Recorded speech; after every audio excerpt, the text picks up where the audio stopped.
Good evening. I don't know what time it is there, but it's evening here, so that's why I said that. This is The Diary. I'm Scott Johnson. I'm the one that does The Diary. There are probably 450 million other podcasts called The Diary or something to that effect.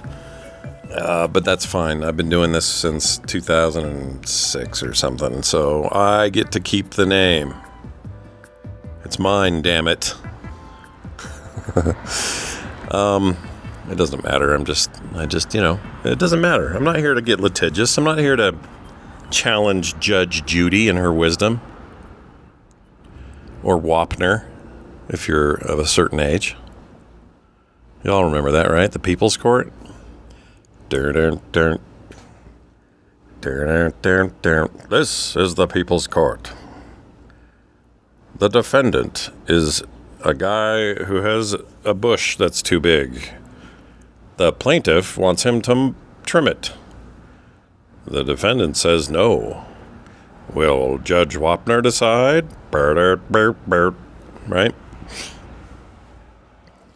Anyway, we just got back from walking the dog and getting... there's this place over here called Maxwell's near us. There's actually one in Park City as well. For some reason, they're the same name and I think owners and stuff, but the prices in Park City are stupid expensive. The prices here are not that bad. Actually, they're really good here. And I'm only a half hour away from the Park City one, so I don't understand what's going on there, but a lot more families where I live, so maybe they're just catering to a more general audience. I don't know. Anyway, thought we'd take the dog over there, trying to find out what the concert tonight is, because they do concerts all summer over here at this amphitheater, outdoor theater thing near this place. And there isn't one tonight. Tomorrow, Sheena Easton, former, 80s megastar, I think. She did okay. I think she's Scottish originally. Anyway, Sheena Easton and whoever she hangs with now, whoever her supporting band is, they're going to be here tomorrow night. The question is, should I go, and should I partake in the Sheena? I can't even think of a Sheena Easton song. You know what? Together, let's try that real quick. I'm just going to look this up, because over there I racked my brain. I could not think of a Sheena Easton song, but I know the name immediately. Okay, Sheena Easton, here we go. Oh yeah, I totally recognize her face. I was right, she's Scottish. Born Sheena Shirley Easton. That's a great name, Sheena Shirley Easton. Let's see, reality TV, the big-time pop singer, recorded her attempts to gain a record deal, eventual signing with EMI, don't care. Her first two singles, Modern Girl and 9 to 5. Wait a minute. 9 to 5. Working hard to make a living. That's not her, though. Oh, it's Morning Train, which was 9 to 5. It had two different names. Anyway, one of the most successful British female recording artists of the 1980s. She became the first and only recording artist in Billboard history to have a top 5 hit on each of Billboard's primary singles charts. Morning Train. Oh, my baby takes the morning train. There it is. I found it. He works from 9 to 5, and then he takes the train back home again to find me waiting for him, right? Anyway, she was on pop, adult contemporary, and country, because she did that We've Got Tonight with Kenny Rogers. When There Ain't Tomorrow, or however that goes. And then adult contemporary with Sugar Walls. I don't know what that is. I probably do. I just have to hear it. Anyway, point is, wait a minute. 6-time Grammy Award nominee Easton is 2-time Grammy Award winner, Best New Artist 1982, and Best Mexican American Performance? Oh, because she did a duet with Mexican singer Luis Miguel in the 1984 single Me Gusta Tal Como Eres. She's made 15 studio albums and 20 consecutive U.S. singles, and 15 of which have been top 40 hits. All right, well, anyway, she's going to be here tomorrow. Oh, she did For Your Eyes Only for James Bond. For Your eyes only. You know that one? You could have been with me. Teflon. Almost over you. Strut. You got the look. You got the look. Is that the song I'm thinking of? The Arms of Orion with Prince. The Lover in Me and What Comes Naturally. All right. I don't know why I keep looking at this. Well, let's see. Prince, Christopher Neal, whoever that is, Kenny Rogers, David Foster, Luis Miguel, L.A. Reid, Babyface, Patrice Russian, and Nile Rodgers. Anyway, the point is, she'll be here tomorrow night, popping them hits, son. So maybe I'll go over there. Anyway, that's not the point. I went over there to get pizza, or not pizza. They have really good cheesesteaks, so sandwich things. So we got those. Split one, Kim and I did.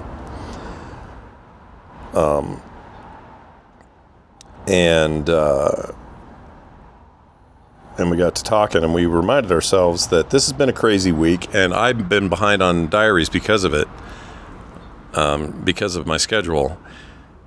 We had to do a last-minute trip to Anaheim, California. Many of you have already heard this. Not Anaheim. Why did I say that again? Irvine. I was doing a official visit to Blizzard Entertainment that I cannot talk about beyond that. But I had a great time there, did some touring around, saw a bunch of people I've missed seeing for many years. That was nice. And it's all in service. We were supposed to do the Instance Comeback 2.0 show episode. That was supposed to land on Tuesday, but that ended up being the day I had to be out there Monday, Tuesday. So that got scrapped and pushed till next week. So next Wednesday, we are putting that one up. And by then, most of you, hopefully by then, maybe the day after, I'm not even actually sure, but right around then, you will all know why I went. That's all I'll say there. Anyway, the craziness meant, less time for me to sit down and do one of these, but I wanted to make sure to do one because I wanted to just bring up a thing that pissed me off. We flew to Irvine from Salt Lake City, the brand new Salt Lake City airport, which I really like,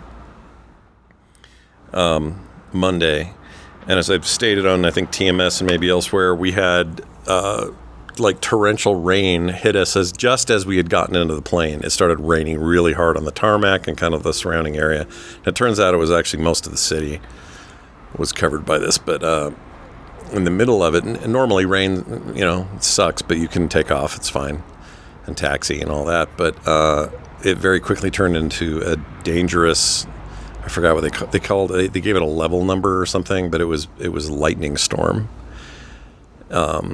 So sheets of rain. If you looked out the window on the wing, it felt like we should be 30,000 feet up, and John Lithgow's losing his mind because there's a goblin on the wing. Or if you prefer the Shatner version of the 50s, I guess you can do that one. But it was that look to everything, even though we were still on the ground. And the lightning started going kabam, kaboom, just like all around the plane, around the tarmac. And the captain gets out and goes, ladies and gentlemen, we got a little bit of a problem here. The FAA or FDA, FAA is telling us we need to taxi back to the gate so that we are out of danger. Lightning is a no-go. All traffic has been grounded. Okay, so we're thinking, well, it takes, 5-10 minutes, not a big deal. It took an hour and a half for the lightning to stop. And so that's how late the flight is already to leave. That's about the time we should have arrived in California, because it's about an hour and a half, hour and 40 minutes to fly there. So So there was this moment of like, oh my gosh, dude, we'd be there by now. And I got to sit here, and I'm sitting in a seat where I'm between two people that I don't know. And I'm tall and my knees are up against the damn seat. And it's just not great. It's not the whole thing's not great, right? And then right when we're thinking we're good, the guy goes, ladies and gentlemen, we're now good to go. We've been cleared. However, we have been idling so long that we have to fill up again. Our fuel has been diminished to the point of refueling. So we're going to do that real quick, and then So then we waited around for that to happen. They fuel us up, finally get out there, leave, hour 40, 45, whatever it was, late. Get to California, fine, whatever. We're good. Okay, here's where it gets weird. On the way home, the very next day, this is a whirlwind trip. We leave Monday early-ish in the day, and then we leave later in the afternoon, evening on Tuesday. And we're supposed to leave 7 p.m. Pacific time. 7 p.m. rolls around, and we hear a thing. Well, actually, it was about 6:30. We hear, ladies and gentlemen, this is in the terminal, right? So it's more like, good evening. Anyone who's scheduled for flight 1164 Delta from, here to Salt Lake City, we've just been informed there are lightning storms happening on the thing again, and they've delayed these flights, so they're all grounded at the moment because of lightning, and there's nothing we can do. Please move down to Gate 3, which will be your new destination, and we expect that plane to be here at about 8 or 8:30. And I'm like, oh my gosh, 2 days in a row, dude, for real? And they just started with our flights because the flight prior to that one got out okay. This one started having lightning again. So it was like the exact same thing, just happened twice. Now, I could see a bunch of people over there that was a connecting flight, and they were frustrated. I didn't have to see that on my way in because I had no connecting flight from there. I guess maybe other people on that plane did, but we were already on the plane. So there were people there. I heard them talking. I heard some people talking. They're like, "Oh crap, we're gonna miss that flight, or we're gonna have to stay overnight in Salt Lake, or we'll have to stay here even because the one in Salt Lake won't connect us after we miss it. So we're gonna have to fly to a different city, or I don't know what the deal was." And I'm just kind of listening to these people, and I'm thinking, "Oh, that would suck. I'm sorry for these people, but." We're okay. I'm fine. Just get me home, and if I'm an hour later, it's fine. So we were supposed to get home and in the house probably after all said and done about 11 p.m. local, and it was about 12:30 p.m., almost 1 a.m. or sorry, 12:30 a.m., almost 1. It's fine. It all worked out. Here's the beef. I'm taking too long to get to the point here. The beef is this. Here's some beef. I'm laying the beef out. While we're sitting there, I'm overhearing people going, "Oh, we're going to miss our connecting," or, "Oh, I wonder if they can do anything, go up and talk to the guy." And they go to talk to the guy, and they're like, "Yeah, the best they can do is this flight tomorrow at 11." They're just dealing with it, because that's what you do. You deal with it. This one guy, he's probably in his early 60s. For some reason, he had hair like a teenager over his eyes, like new wave 1986 Information Society hair is the best I could describe it. But he's there with 2 briefcases and a rolling bag by himself, and I hear him over there talking to the dude and getting louder and louder. And the guy who works there is like, I promise you, if I could do anything for you, I would. He was really just complaining about the delay. It's like, can't you hurry this up? He's like, we don't have any control over it. It's a grounding from the FAA. They ground us. Like literally, that's just the law. And when they ground you, you can't do anything. The delays are imminent, and that's just how you deal with it. Imminent. And so so he's over there just moaning up and down, and I'm thinking, all right, dude, like, we get it. You're mad. You're not happy about this, but literally nobody can do anything about this. The flights are delayed. They're not in the air. When they are, they come, they get us. You're off. You're doing your thing. And I don't even know if he was doing a connecting or if he was homebound. I don't know. But he was really pissy with this guy, and then stomped back to his chair and sat there. And as the guy left, because there was a shift change, the guy that was running the desk there was leaving, and the new guy was coming in. This guy pipes up and starts going, "Oh, you weren't able to help me, were you?" And the guy looks over like, "Well, what's he doing?" It's like, yeah, just walk out. Just go ahead. Just keep walking. I mean, it's just as good as what you did for me over there. You can't do anything walking. You can't do anything over there. You can't do anything to help me. And he's like talking like this and really loud so that everybody everywhere has to freaking hear your narcissistic BS, right? And so I'm sitting there and I'm like, gosh dang it, dude, I'm going to say something. And I was feeling a lot of adrenaline because I'd had an amazing day with amazing results for the thing I can't talk about. And I'm so stoked about it that I was feeling kind of not saucy, but like ready to counter stupidity. And I almost stood up and said, do you think that because you're here, this is somehow different? And he would go, excuse me. And I'd say, I had this all planned out in my head. And I'd say, well, the reason I'm asking is because it seems like you're expecting a different result from the same problem that all of us are having to deal with. But all of us seem to know that this is out of our hands and there's nothing you can do. And so rubbing employees of Delta, rubbing their face in it and somehow acting like it's their fault. I wanted to say these things so bad, dude. And I went on this trip with Kim, and Kim is holding me back. She's like, don't do it. Don't freaking do it. And she was right. I shouldn't do it. But I almost did it. But the overall takeaway is this. And this guy was just so effing this and effing that. He's just swearing to himself and just pacing around. And I'm thinking, this is literally zero you can do. There's nothing. You're at the whim of a complete shutdown of an airport.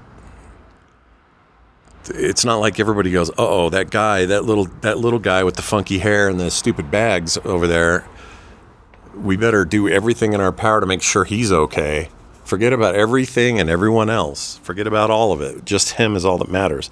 It really felt like that guy felt that way about himself. And I know enough narcissists, like really pure blood narcissism type folks. I know enough of them to know when I see one. And in this case, usually I'm just like blow it off, and I don't even want to talk to that person. I don't want to know them, right? I don't need it in my life. I've got other important things to do. But in this case, I just really wanted to go to bat, and I don't know why. I don't know why I was feeling that way. And on the plane, because it was such a delayed plane, when we finally got on, it was not empty, but there were maybe 60 people on this 200-person flight. So lots of empty seats, and I haven't had that happen in years, maybe decades, where it was just like, for whatever reason, nobody there. And so you kind of got to like stretch out a little bit and have a little bit more space or whatever.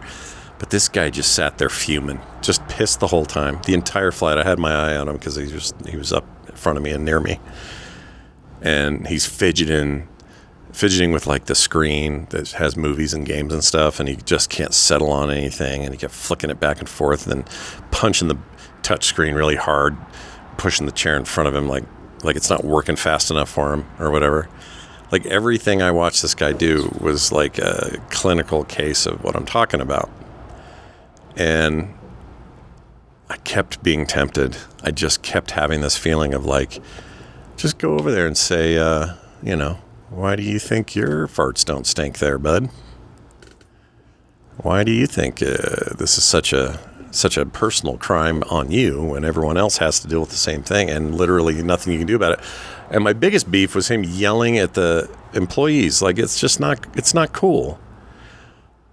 I mean, that sounds too simple to say, but it's true. It's not freaking cool to do that. It's not their fault. They didn't do anything to you. If they could change it, they would. They can't. So leave them the F alone. They're not the problem. They have lives.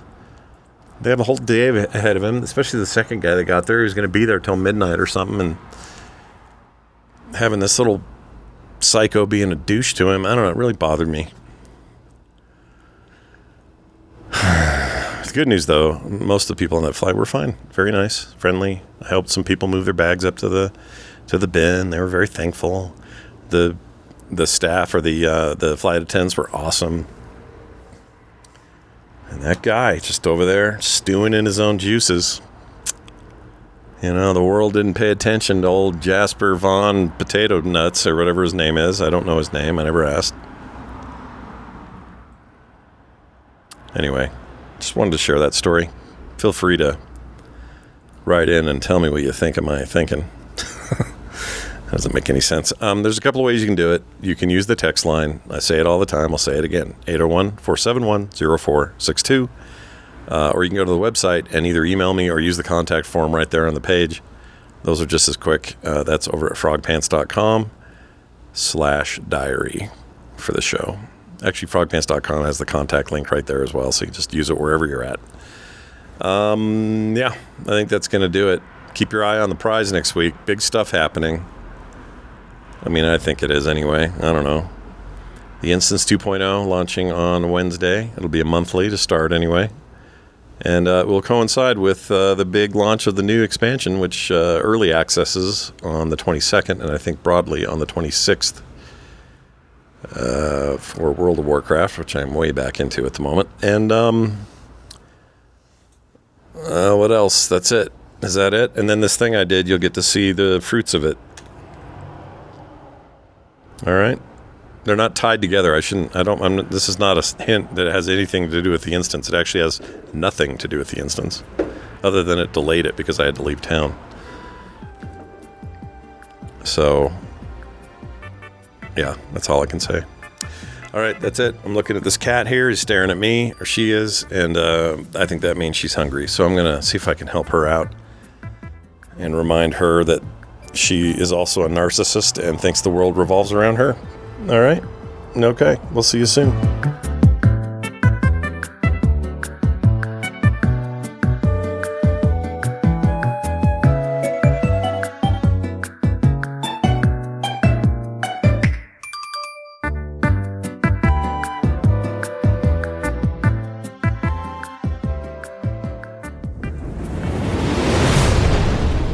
This show is part of the Frog Pants Network.